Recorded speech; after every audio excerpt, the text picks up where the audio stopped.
Bismillahirrahmanirrahim. Assalamualaikum warahmatullahi wabarakatuh. Alhamdulillahi rabbil alamin, wal aqibatu lil muttaqin, wala udwana illa 'alal zalimin. Asyhadu an la ilaha illallah wahdahu la syarikalah, wa asyhadu anna Muhammadan abduhu wa rasuluh la nabiyya ba'da, amma ba'du. Alhamdulillah, segala puja dan puji hanya milik Allah Subhanahu wa ta'ala. Kita bersyukur kepadanya. Kita masih diberikan begitu banyak kenikmatan, di antaranya nikmat sehat, nikmat iman, nikmat Islam, sehingga kita masih bisa beribadah kepadanya.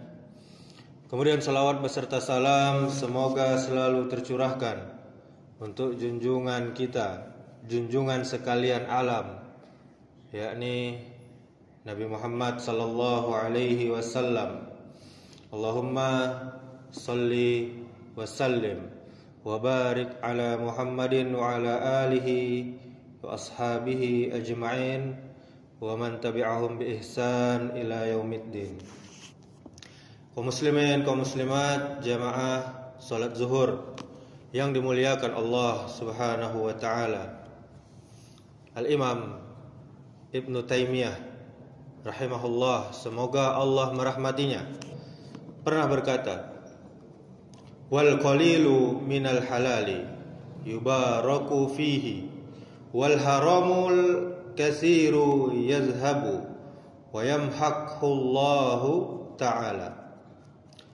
Yang artinya sedikit dari harta yang halal akan diberkahi, sedangkan yang haram walaupun banyak akan lenyap dan akan dihilangkan barokahnya oleh Allah Subhanahu wa ta'ala. Di dalam kitab Majmu' Al-Fatawa jilid 28 halaman 646. Kaum muslimin, kaum muslimat, jamaah yang dimuliakan Allah Subhanahu wa ta'ala, banyak orang yang mengejar kekayaan dengan segala cara. Ada yang sabar dan berjuang melalui jalan yang halal yang diridhoi oleh Allah Subhanahu wa ta'ala.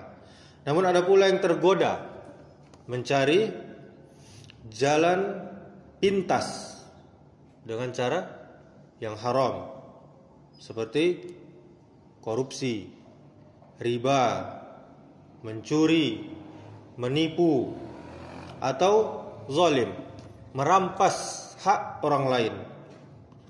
Sekilas kita lihat mungkin harta itu tampak banyak, namun hakikatnya harta yang haram tidak membawa ketenangan.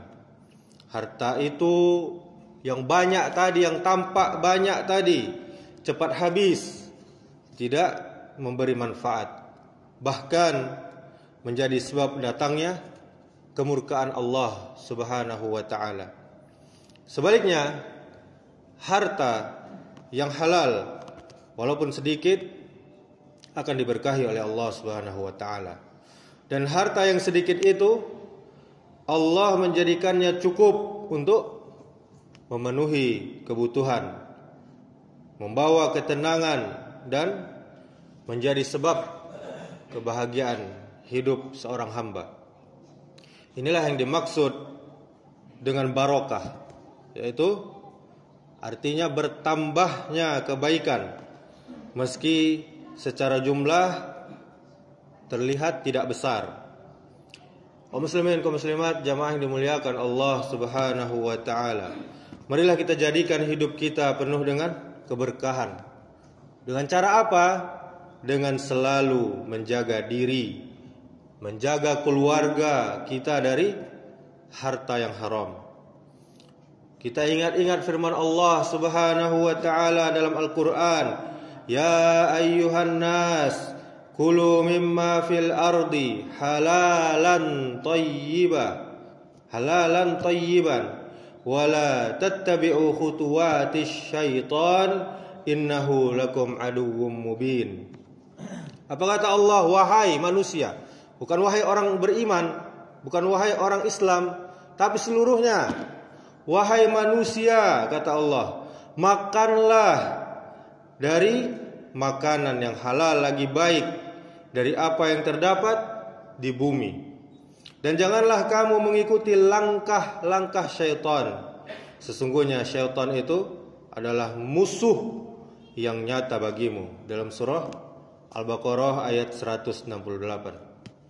Apa poin pada ayat ini, Bapak Ibu jamaah yang dimuliakan Allah Subhanahu wa taala? Seruan kepada seluruh manusia. Ayat ini diawali dengan panggilan ya ayyuhan nas, wahai manusia.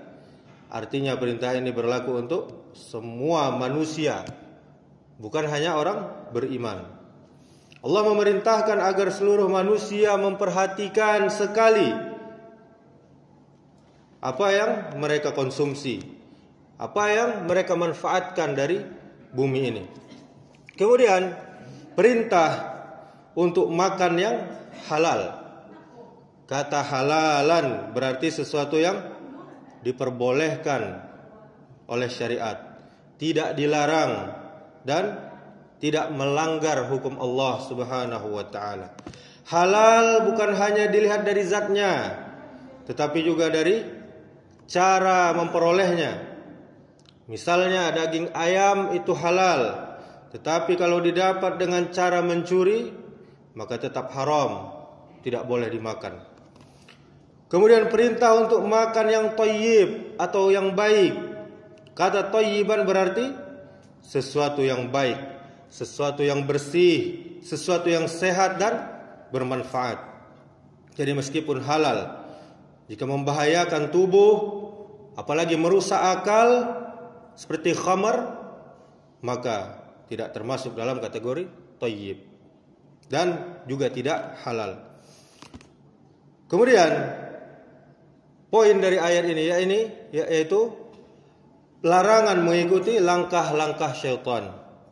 Allah melanjutkan dengan peringatan, janganlah kalian mengikuti langkah-langkah syaitan.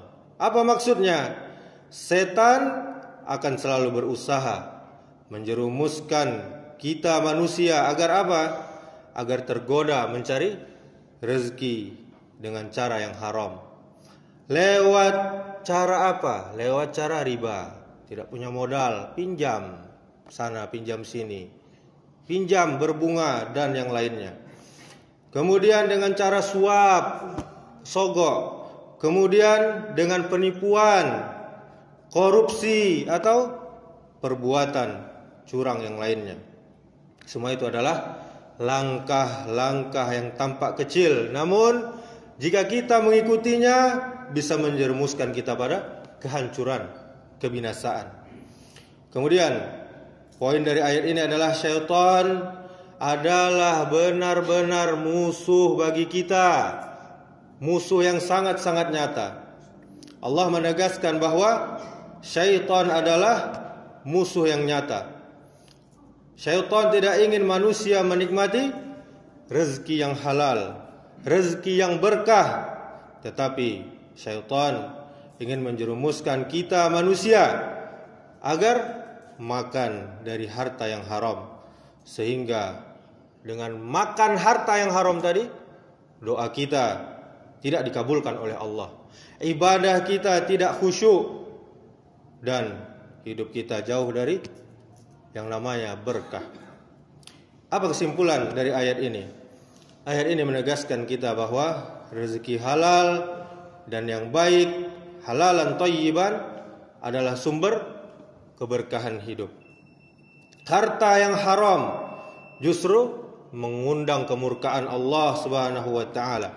Kemudian menjaga diri dari yang haram sama dengan melawan langkah-langkah syaitan. Itulah sebabnya sedikit harta halal lebih baik dan lebih diberkahi daripada harta yang haram yang melimpah.